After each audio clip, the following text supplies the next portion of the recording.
because we are putting those sensors on the body. I mean, if you look at the joints, different joints, it says that our skin stretches more than 50%. So if your skin stretches more than 50%, and if you attach those sensors on the body, it should also stretch at least 50% or more than that. So it should be stretchable. It should be sensitive. Now, sensitive means when you are talking about the physiological signal. So physiological signal is a heartbeat. So your heart is beating around 70 to 9 times per minute. So your sensors should be sensitive enough to detect the minute signal from the muscles, and that should also give the very fast response to predict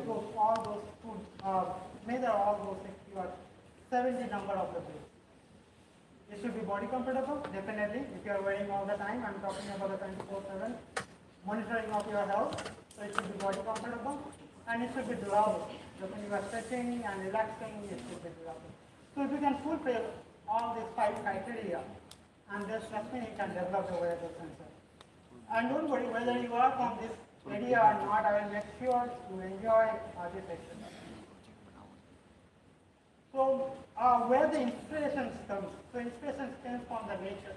So who is the best engineer among us? Definitely the nature. No matter what you do, already nature have done it or practicing it every day. So the wearable, the concept of the wearable sensor, the working principle of the wearable sensor comes from the nature itself. So if I look at the spider, okay, so in the joint they have slits over here. So how do they detect the predators or foods around them? So if anything vibrates, the slits over here either open and close. So the vibration motion generates the signal, kind of electrical signal or neural signal. And depending on the opening and closing, the signal intensity varies, and that gives them sense that there is something around it. The same thing about, you can think about the electrical circuit. You have cracks inside the circuit. If the circuit open and close, definitely the resistance increase or the decrease, and that gives you the signal. Same like a principle happen in the snakes. Snake doesn't have air to hear it. But how do they detect the vibration? They have scale around them. Again, you can think about the length of the electrical signal around the wire. If the wire length increases, definitely the resistance increases. If the decrease compress, resistance increases.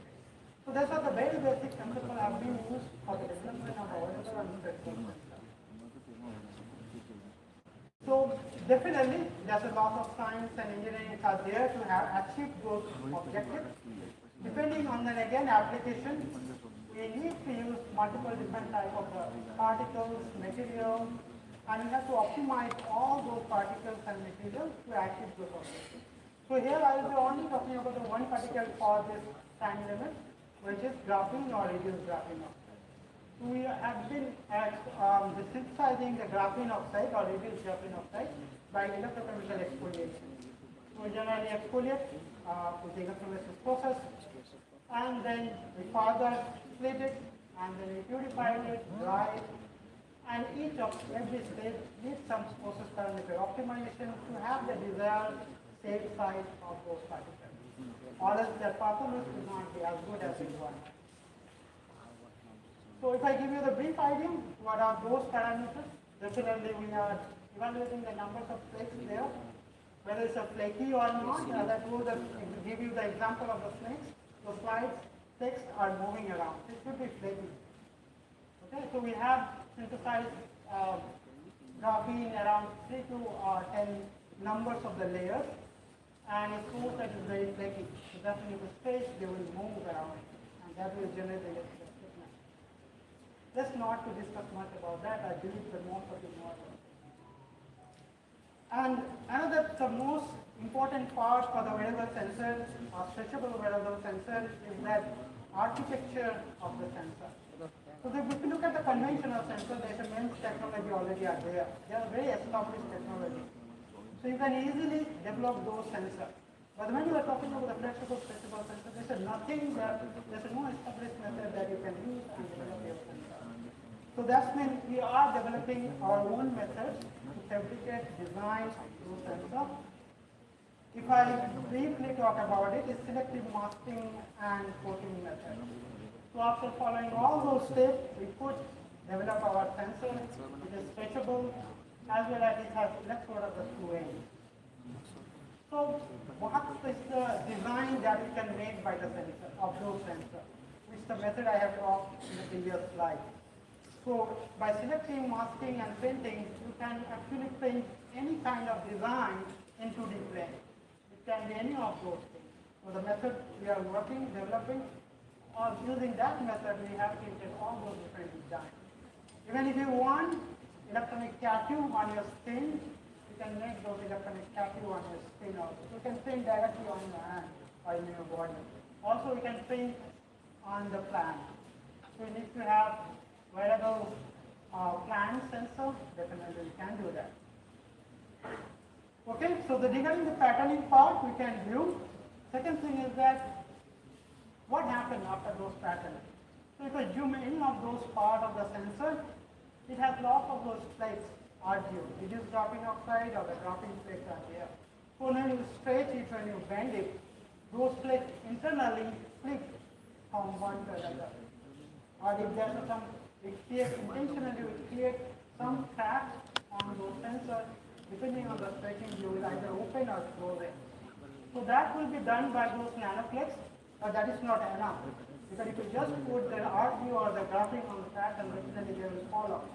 So you need to have another material. That material should help you to hold these plates as well as it will allow movement. So we need proper optimization and designing of the material, that holding media and this nanomaterial should play roll together. So one will help you to change the signal, other will help you to hold while you are stretching. Right? So I hope you understand this part of the analysis. So if you understand that, then definitely you understand that how to make a wearable sensor, and the next time you can do it by your own. So what we are making now, those sensors what we have painted, we are stretching and now evaluating with how sensitive it is. We are stretching and we are looking at how much electrical signal change. So we are stretching and also we are measuring the electrical signals. We found the change in the electrical signals over the stretch of 120%. So I told that we need minimum 50% stretching. We stretch more than 90%, definitely we are in that area where we need it. And we got the sensitivity of about 4,000. How important, how big or large it is, like we give some reference to the conventional strain gauge. So conventional semiconductor sensor, it gives the sensitivity around 70 to 80. So if I look at the conventional sensor and it has the stretchability maximum 1%, below is supposed to be below 1%. So in reference to that, definitely nowhere I can use conventional sensor. So stretchable sensor is very good to go ahead. So that's why we are developing of this one. And also we look at the variability from the sensor to sensor. Also we look at the stability, that means from the verification of the sensor when I can use it. So I told there's a two component, one is the nanomaterial and another holding media. They keep interacting with them until they stop reacting with each other. So I have a stabilization period for about 400 hours, which is roughly around 15 days. From the day of the fabrication, I have to wait 15 days for the use. I'm okay with that, so I have to store for the 15 days before using it. So response and recovery time, this is one of the most important parameters for a wearable sensor, because once you give an input, sensors should immediately respond to it. Or else what will happen, I will miss that input. Same way, it should recover immediately, or else I will miss the next input. We have also durability for 4,500, we can go ahead. But there is an issue with this sensor as well. Stretchability, sensitivity, we need further fine tuning of the sensitivity. Even there is a minute beat of the muscles because of your heartbeat. Okay? We work on further that. Durability, definitely if you are wearing 24/7 over the month, we need higher. And those sensors standalone is good, but not wearable. So we have to still work on, we still design the new design of the sensor, and also still going on with this one. So we have developed a textile, e-textile that can do wear, that can go on, and we can use 24/7. I'm not going to value against, because I understand there's a limitation of the time. Let's you certain application of those sensors. So definitely, you can quantitatively monitor the movement, quantitatively monitor physical activity, all those hand movements, body stretching, twisting, and physical activity, yoga, definitely. Physiological signal movement, that you can measure your heartbeat, you can measure your respiration rate, slow, fast, medium, all those you can even quantitatively find out that whether you're breathing or slow breathing.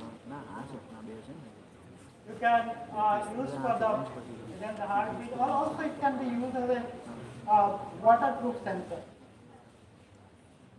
So if you are wearing for the 24/7, it should be waterproof. So the sensors are over here. So if you put inside the water, even you can see the thickness of the sensors are working. So no matter whether it's outside or inside, it is fine for you. Non-invasive. You might have seen that kind of things, but definitely the sensor we can put on the full sole.